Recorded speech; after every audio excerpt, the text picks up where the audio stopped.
Assalamualaikum warahmatullahi taala wabarakatuh, Datuk Mufti, tuan-tuan dan puan-puan sekalian. Baiklah, soalan saya berbunyi begini. Seringkali pada masa sekarang kita selalu mendengar di media-media sosial tentang perbalahan dan perbezaan pendapat di antara ustaz-ustaz atau tokoh agamawan mengenai dalil-dalil yang dikeluarkan oleh mereka. Bagi diri saya meletakkan diri saya sebagai seorang yang neutral dan tidak berpihak kepada mana-mana ustaz atau ahli ulama dan jauh sekali menjadi pengikut.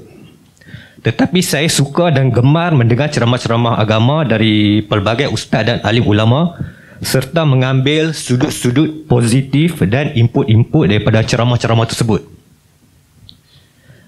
Apabila saya yang sebagai berpendirian neutral ini melihat perbalahan dan perbezaan pendapat ini di kalangan ustaz-ustaz atau tokoh-tokoh agamawan, sedikit sebanyak akan mencalarkan imej tokoh agamawan atau ustaz-ustaz di mata masyarakat, di mana kadang-kadang dalil yang mereka keluarkan, orang ni cakap macam ni, orang ni cakap macam ni, dia akan mengelirukanlah masyarakat tersebut.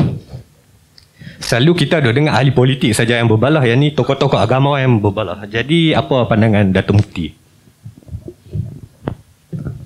Okay, terima kasih. Perkataan berbalah tu macam mana? Ada yang kena tumbuk? Perkataan. Okey.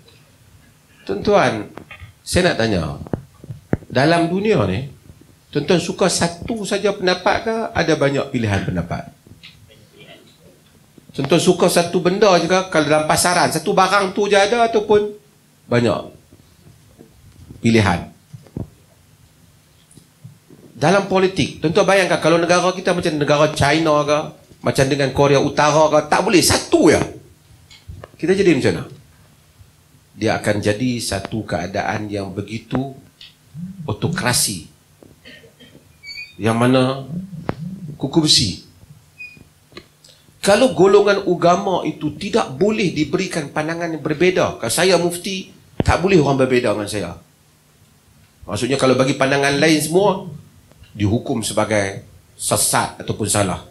Dalam perkara yang ada ruang untuk berbeza. Lagikan Abu Bakar dan Umar berbeza. Lagikan sahabat Abdullah bin Abbas dan Abdullah bin Umar berbeza. Sahabat Islam ada 4 mazhab yang paling utama. Mazhab banyak dalam Islam. 4 yang paling utama. Bayangkan Imam Malik yang merupakan tadi saya sebut guru pada Imam Syafi'i kata bismillah Fatihah makruh. Anak murid dia kata wajib, tak bismillah tak sah. Imam Syafi'i kata. Imam Syafi'i itu murid pada Imam Malik. Tak ada orang kata Imam Syafi'i kata semayang Imam Malik tak sah, lepas tu Imam Malik nak masuk neraka. Kerana orang faham bahawasanya itu sisi pandang dia. Keluasan di dalam memberikan pandangan. Kan? Kita tak akan terkejut dalam pandangan apabila kita tahu. Cuma kita akan melihat kepada argument siapakah yang kuat. Yang mana kita rasa bahawa argument itu kalau kita lebih faham, kita yakin ini lebih mudah untuk kita percaya dekat di sisi Allah Azza wa Jalla. Kedua, kalau ada orang salah, berapa banyak orang dalam ajaran Islam yang mengaku bahawa ajaran Islam salah? Dulu ada Jamaah Al-Arqam yang dia kata Asy'ari sebagai apa, kemudian guru dia Imam Mahdi. Kalau dalam agama tak boleh ada pandangan yang berbeza dengan ustaz, habislah sebagian ustaz ambil kesempatan dalam agama ni. Dia ambil kesempatan. Dia nak untung apa, dia buat kesempatan. Aku ustaz, hampa jangan bagi pandangan yang berbeza. Dulu sebagian golongan agama, dulu ada begitu istibdad, Arab kata. Begitu autokratik. Tak mau berbeza pandangan. Anak murid tak ada tanya lagi. Tanya soalan kedua, dia kata, barang siapa yang banyak bertanya, maka lemahlah imannya.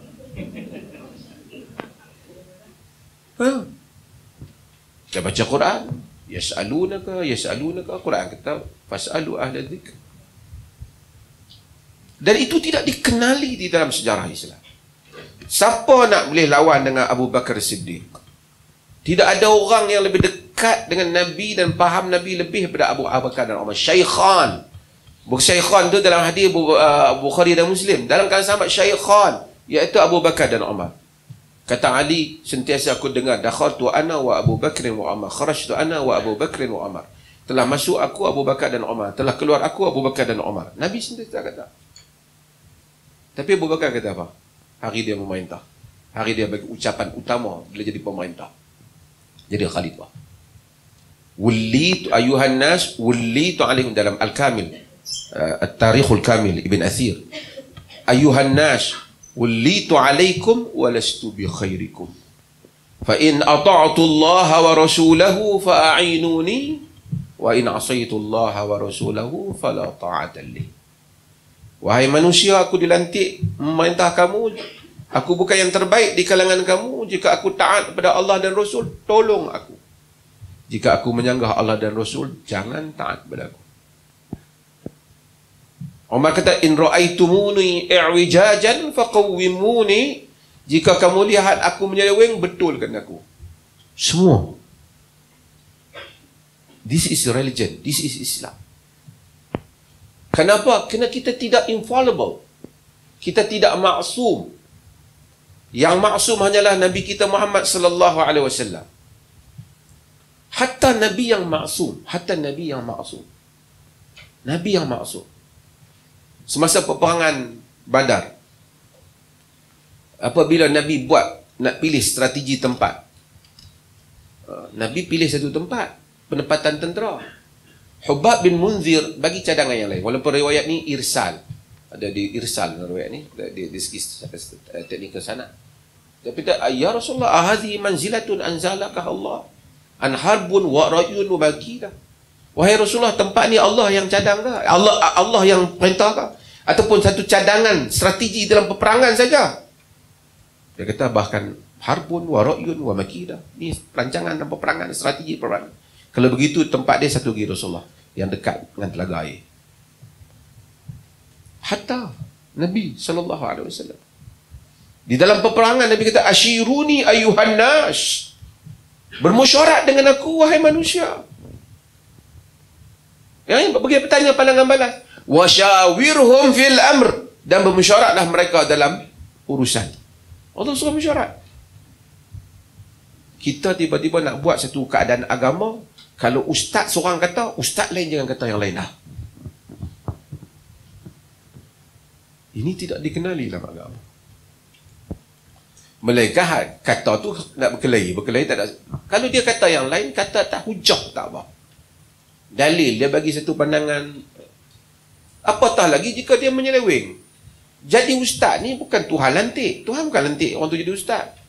Kok saya lahir-lahir kan, kita lahir, mak kita tengok, abang, anak kita ustaz.